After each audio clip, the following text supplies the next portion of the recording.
Magandang araw ho sa inyo lahat. Ayan. Ako po si Dennis. Ayan. Medyo umulan. Ayan. Kwentuhan po tayo. Mag-share po ako ng salita ng Diyos. Ayan. At hindi po ako sa pastor o mangaral. Ano po? Ano ba i-share ko araw na to? Ang i-share ko po ngayon yung mga dati pong na napabalita na yun daw tayo galing daw sa unggoy. Di ba? May unggoy po, maliit. Habang lumalaki, ay naging tao. Iba naman po, nagsasabi, galing daw po tayo sa unggoy. O something na pinanganak daw po tayo sa unggoy. Kayo ho ba naniniwala? Kaya ako po hindi. Sa Biblia po ako naniniwala. Babasa po tayo sa Biblia. Sa Genesis 2:7. At nilalang ng Panginoon Diyos ang tao sa alabok ng lupa at hiningahan ang kanyang butas ng ilong ng hininga ng buhay at ang tao'y naging kaluluwang may buhay. Maliwanag po sinasabi sa Genesis sa 2:7. Nilalang po tayo ng Panginoon Diyos sa alabok ng lupa. Alam naman ho natin yan, di ba? Kaya nga sinasabi, pag tayo namatay, sa lupa ka nang galing, sa lupa ka rin babagsak. O, di ba ho? Ang dulo natin ay lupa rin. Di ba ho? Okay, at sinasabi nga ho dyan, hiningahan ng butas ng ilong ng hininga ng buhay. Di ba? Alam natin, ang Diyos nag-form ho ng tao, tapos no-form na, hiningahan ho yung butas ng ilong. Yun nga ho, naging ang tao'y naging kaluluwang may buhay. Alam mo na tayo may kaluluwa. Alam natin yan. Ano po? Ayan po sinasabi po ng Biblia. Okay, kanino naman po ba lumabas yung sinasabi na unggo o unggoy na habang tumatanda ay naging tao? Ang may kagawan po niya walang iba kundi si Charles Darwin. Kilala niyo po ba siya? Yan po yung tinatawag ni Charles Darwin na Theory of Evolution. Si Charles Darwin po ay isang British. Kanya pong lahi. Ano po? Ngayon, sinasabi po niya, in Theory of Evolution, unggoy, later on, lumalaki, hanggang naging tao. Sa tagal ko na ho na ako, 50 anyos na rin, wala po ako nakita. Kayo po ba may nakita? Wala naman ho nakita ang mga expert po sa bagay ho na yun. No? Ang dami ho unggoy kahit dito sa Pilipinas.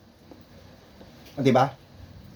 Di ba? Dito lang ho alam ko sa may gawing Subic, di ba? Ang dami ho unggoy dyan. Saka sa may gawing Mindanao, nakita ko sa TV ko lang nakita. Di ba? Hindi naman ho naidagdag sa population natin yun eh. Ang naidagdag ho ng NHO, National Statistic Office, yung pinanganak na galing ho talaga sa nanay. 'Di ba? Kung hindi naging tao, hindi sana hindi magtatali. 'Di ba? Idea lang, hindi mo magtatali yung NSO. Bakit nadagdagan yung tao ay ang pinanganak ay ganito, matadagdagan ng ganito. Kung sinasabi ni Charles Darwin yung unggoy naging tao. So hindi po walang katotohanan po 'yan. Ano po? Kung si Charles Darwin yung paniniwala natin, hindi ho totoo, yan hindi ako naniniwala diyan. Kaya nga sinabi ng Diyos ito sa Genesis 2:7. Ano po? Yan.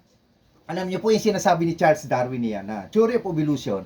Yan po'y tinawag na crime of the century. Nahuli po siya dyan. Kaya nga po tinawag na crime of the century. Balikan po natin nung 20th century. Bakit ba tinawag na crime of the century yan? Kasi nagpakita po siya ng buto. Nagpakita o hiningan siya ng evidence. Ang pagkakamali po ni Charles Darwin, alam niyo ko kumuha po siya ng ulo ng unggoy. Ulo ng unggoy. Tapos yung mga buto po ng tao, pinagsama-sama niya. Ang mga otoridad do, DNA test. Nahuli ho siya. Na inya po, ulo ng unggoy, tapos yung dareso neto ay mga buto ng tao. So, kaya po tinawag na crime of the century. Ibig sabihin, pinagsama-sama lang ni Charles Darwin, nakita po sa DNA test. Hindi po talaga siya yung parang buto ng kabuuan, hindi po. Kumbaga, pinagdugtong lang niya, buto nga ng unggoy, tapos yung katawan ho, iba, buto ng tao. So, yun po nahuli po siya na DNA test. Kaya po tinawag na crime of the century, noong 20th century. Okay, ayan. Babalik tayo sa Genesis, sa 2:7. Ako, dito po talaga ako niwala. At nilalang ng Panginoon ng Diyos ang tao sa alabok ng lupa at hiningahan ang kanyang mga butas ng ilong ng hininga ng buhay at ang tao ay naging kaluluwang may buhay. Napakaliwanag. Galing po tayo sa alabok ng lupa. Ang Panginoon Diyos po ang nag-create po sa atin. Ano po? Yung kay Charles Darwin, hindi po yan. Hindi po totoo, kaya nga po tinawag na crime of the century. Alam nyo, ito po palatandaan na tayo galing po talaga sa lupa. Okay, ito ha. Ang katawan natin, magpa-blood test ho kayo o magpasuri kayo ng katawan. Sa katawan ho natin, meron tayong iron. Napagkapanganak ho natin, nasa atin ang katawan. Iron, di ba? Iron, kung kay anemic, iinom ka niyan. Magnesium, zinc, selenium, at saka copper. Yan po mga minerals na yan ay meron po tayo sa katawan. Ano po? Yan. Di ba? Pumunta naman po tayo sa sa lupa. Sa lupa, meron po yan yung iron, magnesium, zinc, selenium, at saka copper. Ano po? So, meaning, yung pong nasa katawan natin, nasa lupa. Yung pong nasa lupa, nasa katawan natin. Ano po ibig sabihin? Ibig sabihin lang po niya, galing po tayo sa lupa talaga. Kasi nakikita po na trace minerals sa lupa, nasa ating pong katawan, sa ating pong pagsila. Yan po pala tandaan na talaga po tayo, galing po sa alabok ng lupa. O galing po talaga tayo sa lupa.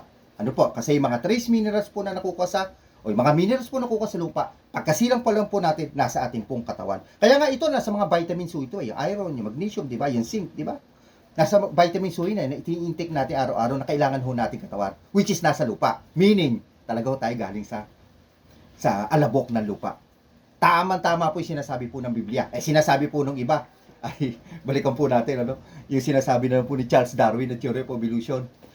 Kayo ba may nakita na sa dami ng unggoy, di ba? Wala naman tayo nakita na unggoy una naging tao, di ba? Nasa Manila ang dami.